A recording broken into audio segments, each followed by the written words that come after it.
Have you ever felt like time is speeding up? Like days turn into weeks, and weeks into years, almost instantly? Think about it. When you were a kid, one summer felt like forever.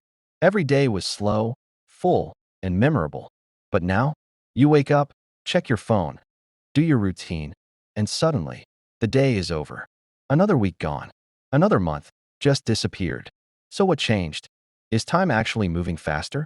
Or is something happening inside your brain that is quietly changing the way you experience reality?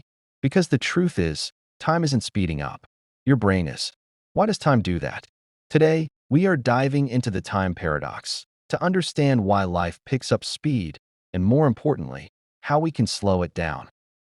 Let's start with the most fundamental question. What is time from the brain's perspectives?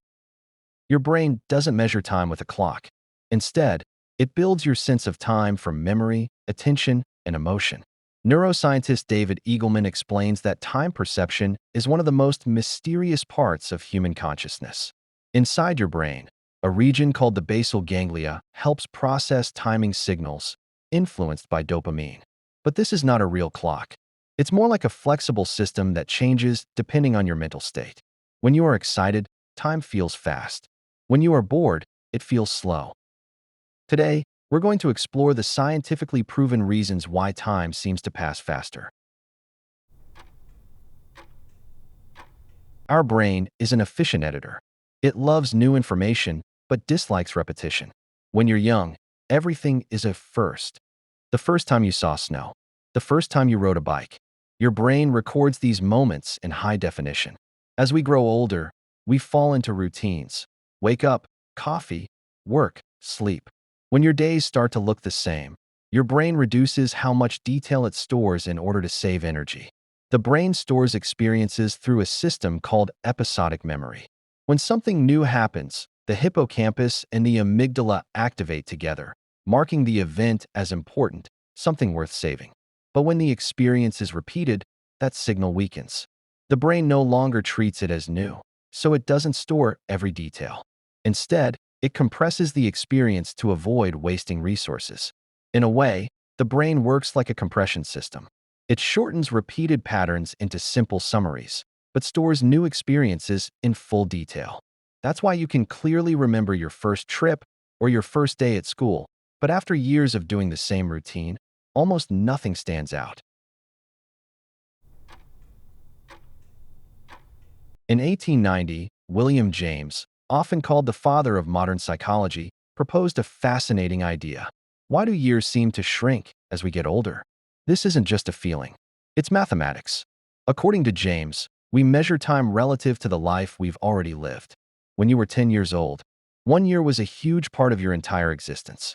But at 25, that same year is a much smaller fraction, and your brain feels that difference. As each year becomes a smaller percentage of your life, it starts to feel shorter. So even though time hasn't changed at all, your perception of it has. And that's why life seems to speed up. Have you ever started doing something and suddenly realized 3 hours had vanished? This isn't just time flying. It's your brain's internal clock going offline. Inside your brain, there is a specific area called the prefrontal cortex. This part of the brain is responsible for tracking time. But here is the secret. Your brain only has a limited amount of attention fuel. When you enter what psychologists call a flow state, a moment where you are 100% focused on a challenge, your brain makes a choice. It decides that the task is so important that it shuts down the time monitoring department to save energy. In a survival situation, this was a superpower. If you're hunting or solving a life or death problem, you don't need to know what time it is. You just need to get the job done. Your brain doesn't have unlimited energy to both do a task and constantly track time. When you're deeply focused on something, your brain directs all its attention light to the task you're doing. The time tracking system is left in the dark. You don't check the clock. You don't think about time. So when you finish, it feels like time just disappeared. But when you're bored, there's nothing interesting for your attention to focus on. So your brain shifts that attention to the clock instead. You start noticing every single second passing. That's why boring classes or waiting in line feels so long. Flow is the point where your skill level perfectly matches the difficulty of the task. If something is too easy, you get bored. If something is too hard, you get anxious. Flow is the golden zone in between. In this state, a part of your brain called the prefrontal cortex temporarily becomes less active. This is the part responsible for self-awareness and time tracking. So you stop feeling time passing. You become fully absorbed in what you're doing. And here's the most interesting part. In the moment, time feels like it's flying. But when you look back the next day, that same time feels long and meaningful. Why? Because your brain created a lot of rich and detailed memories during that period. But when you were bored, your brain didn't store much at all. In memory, it feels short and empty. So, remember, time doesn't actually pass in the clock. It passes in your brain. When you give your full attention to something, your brain forgets to measure time. Inside your brain, there is an invisible clock that tracks time. And scientists have discovered that the speed of this clock depends on one thing: dopamine, the chemical of pleasure and excitement. Here's how it works. When you're having fun, maybe you're at a party, traveling, or playing your favorite game, your brain floods with dopamine. This chemical makes your internal clock tick much faster. Because your inside clock is racing, the outside world feels like it's on fast forward. You look up and realize, where did the time go? But when you're bored, stressed, or feeling down, your dopamine levels drop. Your internal clock slows down to a crawl.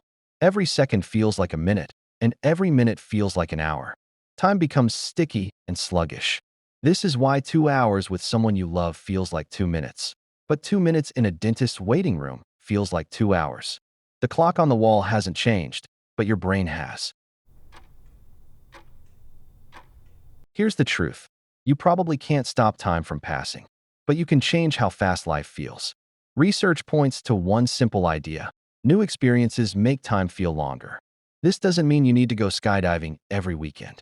Even small changes can have a powerful effect on your brain. Taking a different road home, trying a new restaurant, listening to a new podcast, or talking to someone new. These small moments create stronger memories, and stronger memories make life feel fuller. The 4-part framework. Try small new things regularly. Change one thing in your routine each day.